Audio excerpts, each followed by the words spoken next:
Imagine waking up strapped to a table. You're surrounded by doctors, but they're not here to help. They're here to inject poison into your veins, peel your skin open while you're still breathing, and watch you die, slowly, painfully, just to see what happens. This isn't a horror film. This is history. Governments did this. Scientists, military leaders, they tortured people in the name of progress, and we're still living with the results. This is evil human experiments that actually happened. And trust me, it only gets worse from here. Herophilus and the dawn of anatomy. They sliced open living human bodies. Victims had their eyes removed, nerves exposed, intestines pulled out, and organs cut apart while still breathing. These people were fully conscious. No painkillers, no sedation, no mercy. And it all happened in front of curious onlookers who watched the human body be torn apart, piece by piece, for the sake of medical discovery. This took place over 2,300 years ago, in the 4th century BC, during the height of ancient Greek medicine. The man behind it was Herophilus of Chalcedon, a pioneering Greek physician often referred to as the father of anatomy. After studying at the medical school in Kos, Herophilus traveled to Alexandria, Egypt, where the ruling Ptolemies allowed him to do what no one else had dared. He performed live human dissections, also known as vivisections, on criminals who had been condemned to death. The bodies were not cold, they were alive. These experiments were carried out on fully awake, restrained human beings. Without anesthetics or antiseptics,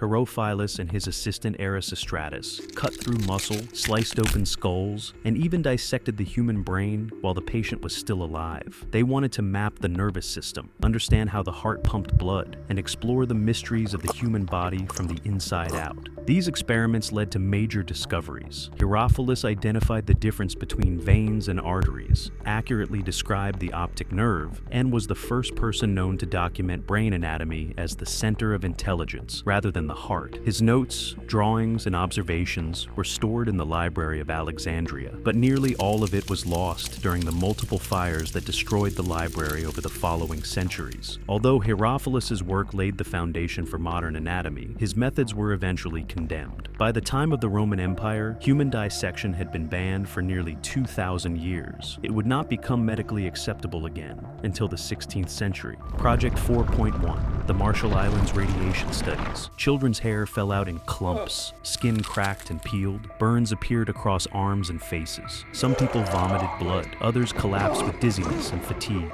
Women lost their pregnancies. Babies were born with deformities. Over time, tumors grew in the throats of survivors. This was not the aftermath of a war. This was a United States experiment. In 1954, at the height of the Cold War, the U.S. detonated a hydrogen bomb known as Castle Bravo at Bikini Atoll, part of the Marshall Islands in the Pacific Ocean. The device was expected to yield 6 megatons of explosive force. Instead, it produced 15. The explosion was over 1,000 times more powerful than the atomic bomb dropped on Hiroshima, but the fallout, a thick radioactive dust, drifted across the sea and settled on nearby islands, including Rongelap and Utirik, which were still home to civilians. Children played in the ash, not knowing it was toxic. No one had warned them. No one had evacuated them. In the days that followed, islanders began suffering from acute radiation poisoning. There were reports of skin burns, weeping lesions, vomiting, hair loss, and severe internal pain. Instead of immediately rescuing them, U.S. scientists saw an opportunity. They launched Project 4.1, a top-secret medical study to observe what happens when human beings are exposed to large doses of radiation. The subjects were 239 Marshallese men, women, and children. They were never asked for permission. They were never told what was happening. American medical teams visited the islands, collected data, took photographs, and recorded symptoms. Over the following months and years, the Marshallese people experienced a surge in thyroid cancer, miscarriages, stillbirths, developmental problems in children, and infertility. Why did this happen?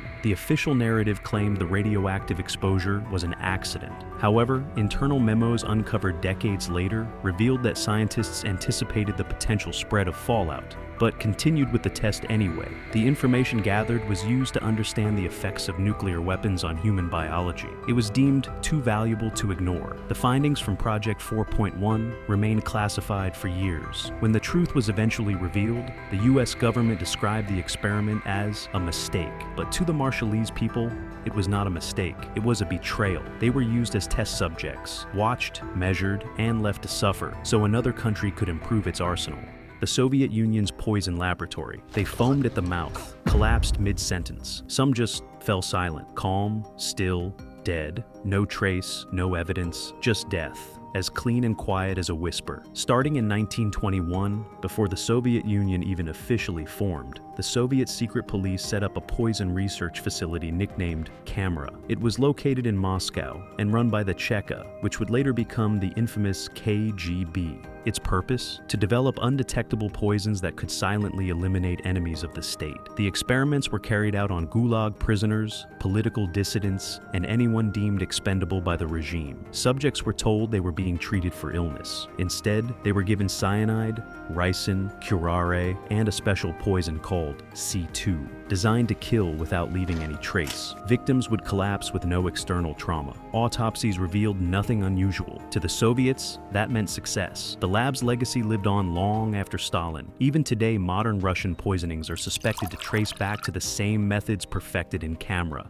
The Guatemala Syphilis experiments. She bled from her eyes. Her skin blistered, pus poured from open sores. She was injected, reinfected, and ultimately died alone, her body breaking down from within. Between 1946 and 1948, U.S. Public Health Service researchers ran a secret program in Guatemala to study the effects of sexually transmitted diseases. Led by Dr. John C. Cutler, the program infected over 1,300 people with syphilis, gonorrhea, and chancroid, all without their knowledge or consent. Doctors injected bacteria directly into their bloodstream or scraped them into open wounds. In some cases, they paid local sex workers to infect patients through forced sexual encounters. One patient, Berta, a mentally ill woman, was injected with syphilis, then had infected pus rubbed into her eyes and genitals. She was later reinfected with gonorrhea. She died shortly after, and her body was never examined for cause of death. The purpose? To see whether penicillin could prevent transmission. But the experiment was sloppy, unethical, and never properly published. The findings were lost. The suffering was real.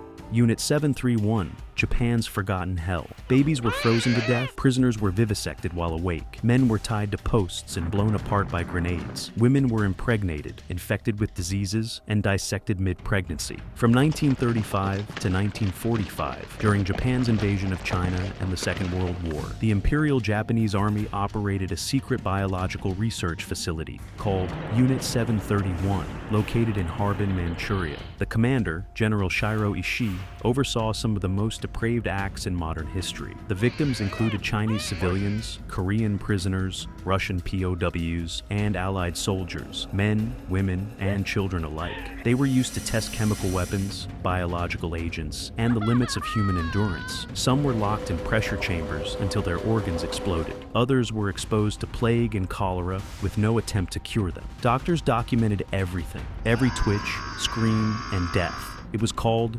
research. When Japan surrendered, the US struck a deal. In exchange for the data, the scientists were granted immunity. They lived free. Their victims were buried in silence. The Vipeholm dental caries study. Teeth shattered in the gums. Rot set in, turning mouths black and swollen. Patients cried in agony as infections spread through their faces, and no one stopped it. Between 1945 and 1955, in Lund, Sweden, researchers at Vipeholm Hospital conducted a dental experiment on disabled patients who couldn't give informed consent. They were force-fed diets high in sticky candy, sugar water, and toffee. Not for nutrition, but to rot their teeth.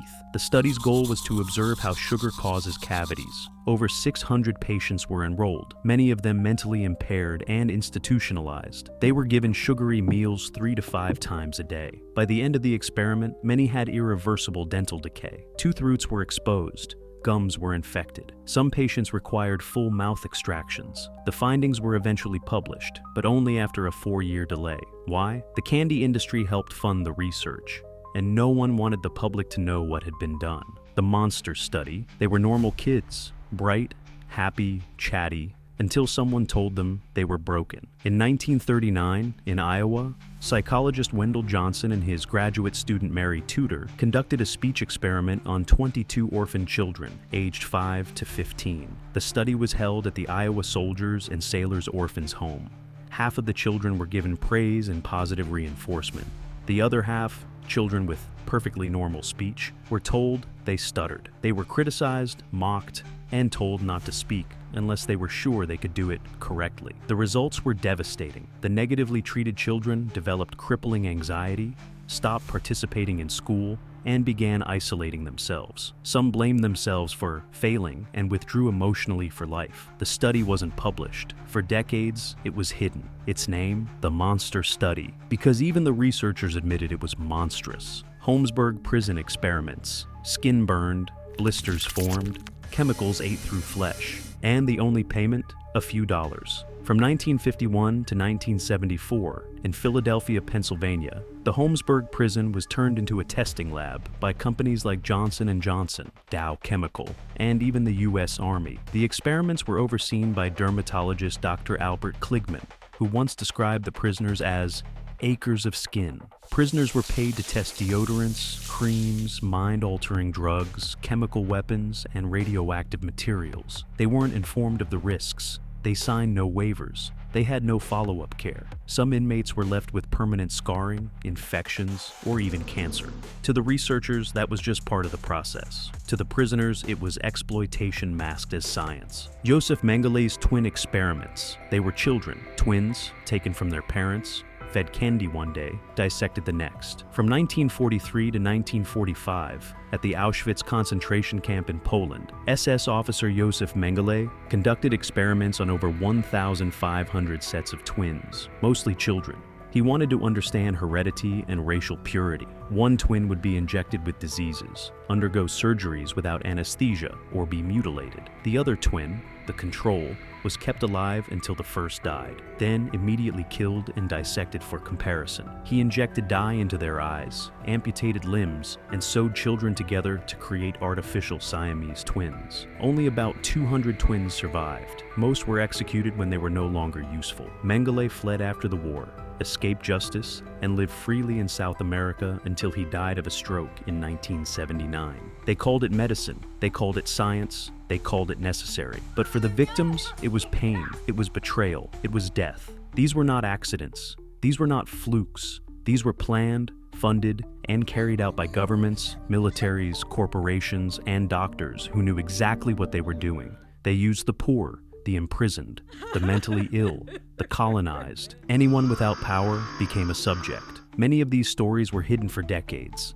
Some were covered up entirely, and some are still not widely known. This is the legacy of human experimentation. Not just what we learned from it, but what it cost. If you found this important, share it. Because history doesn't disappear. It just waits to repeat itself.